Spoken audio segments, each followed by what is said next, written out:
Our next award category is the Immigrant Professional Excellence Award. And the finalists in this category are Gabriella Smith, Sudhir Pai, Juan Williams, Giuseppe Piccinini, sorry, and Shanti Rajaram. Our first Immigrant Professional Excellence Award recipient is Mr. Juan Williams.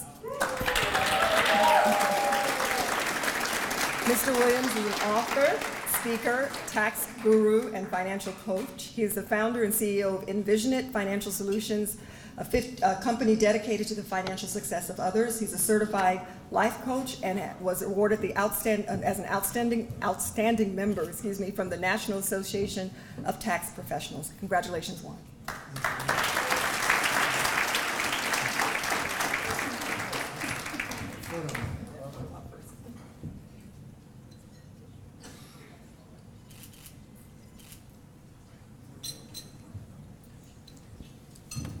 Well, what do I say? Thank you. Thank you, Ann, and the team that has put this unbelievable event together. I remember about 5 years ago, I think it was the first one I attended, and it's grown so much. You know what's amazing is looking out at this crowd. Wow. You know, in Trinidad, where I came from, we had a dish called pilau. It's where you mix up all the rice and the chicken and all the vegetables. And that's what I see out here. So wonderful. So thank you all for being here today. I remember my journey started back in 1973, 74 when I came to the United States from Trinidad as a little boy. And I was told that America was full of gold. Streets are paved, right? You know, you hear all the stories about America, and then I came here at 12 years old, got off the plane in Boston, Massachusetts, and it was cold. And so that was my first time coming to reality that I just left the most beautiful island to come to a place where it's freezing. And for the next few years, went to school, studied, didn't have an opportunity to go to any of the Harvard or the MITs because they were right around the corner. I used to party at those places though. Thought those kids were weird, right? And then I started working at a young age. For many years, you know, trying to make some money. It wasn't easy being an immigrant. See, I had a green card, and I didn't think that I would ever work for the government, so why should I give up my citizenship? I didn't want to give up my citizenship. So I hustled. I became one of those guys who figured out that, you know, you got to work to make money, right? And so for a few years, I stayed with my parents and finished high school, got out when I was about 16, 17, left home, and started working again. Well, I went from one job to another job, and then found myself working as an entrepreneur for a company, but I didn't know what the word entrepreneur meant. And so I was just working and not paying any taxes. And so for those years that I wasn't paying any taxes, well, I wasn't paying any taxes, I was filing my taxes. But I wasn't sending them any money. Y'all got it? And so after a few years, and you know, I decided that, you know, I didn't have to send them all the money right then, you know, to make a payment plan. And so I waited and got married to my lovely wife, Pat, and figured out that living in Massachusetts, not only do you have to pay federal taxes, but you have to pay state taxes. And so I worked at this job for about 3.5 years, and during that time, I would file my return, but I wouldn't put any expenses. I wouldn't put any deductions because I didn't know what the difference was between expenses and deductions.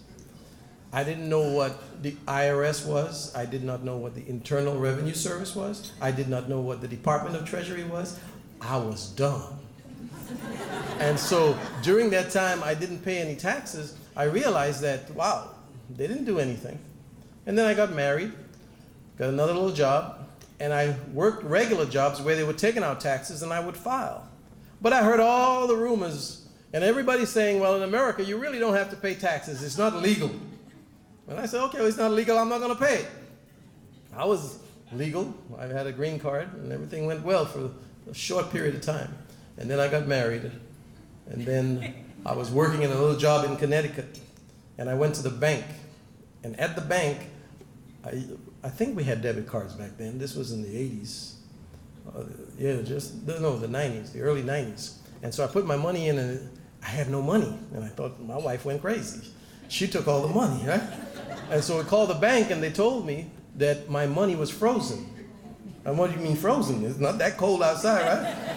And so I didn't understand terminologies that was about my finance. And so I said, okay, well, what do I have to do? They said, well, it looks like it was the Department of Treasury that froze your money. So I said, what do I do? And this was a Friday. Well, that nervousness got me chicken pox. And so I went home and I was all chickened out. And Mama, what's wrong with you?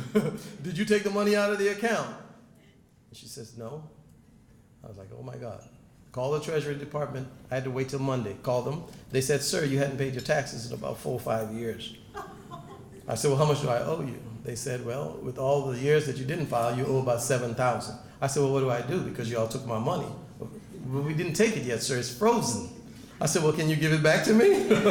I'll make a payment arrangement. So I made a small payment arrangement, about $50 a month. And at that time, I didn't realize I was also owing Massachusetts because I wasn't paying them too. So what's the best thing one could do as an immigrant if you're not paying taxes? You leave the area that you're in and move to Texas. So me and my wife, we left, we moved to Texas. And then they started going after my job. And as they went after the job, I was like, okay, this is enough. So I saw the signs for attorney so-and-so and will help you, get rid of your taxes. So at the time, I didn't know how much it was. It went from $7,000 to $23,000. And so that's when I decided to go to the attorney. And he told me, sir, you know what? You can file Chapter 7, Chapter 11, or Chapter 13. I said, what book is that in? Because I didn't understand the laws. See, I'm an immigrant.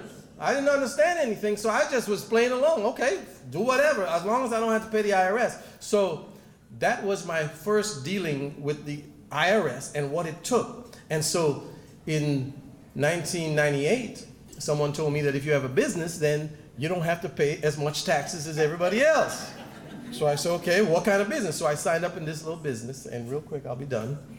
I signed up in this little business, and sure enough, found out that I can write off over 422 different things that I never wrote off before. And I said, wow, well, America is a great country. And so from that day, I decided that I would be in business, even though I was still working as an employee. And I, for the next 10, 15 years, was paying, if there's an IRS agent in here, I was paying my legal amount of taxes. And the legal amount was the minimum amount that I paid, right? So I started a business because I knew that immigrants, as well as Americans, didn't understand laws when it comes to taxes. That's why we go to get our taxes done to get a refund. So I said there has to be hope for all of us who come into this country and those of us who are in this country. And so to receive this award, to be able to come here with nothing and poor, to start a business, working with the IRS, I said, wow, this is a great country. You went from owing them to them paying you. And so I have made my life's goal and my life's endeavor. Everything I do is to help people. Because you know what? I'm not an immigrant in this country. I'm a citizen of the United States. Okay? All of us are immigrants because whether you're American or not, we're just here temporarily. And for the sake of God, who has made it possible for all of us to be here. It's not about money, it's not about taxes, it's not about anything but about God.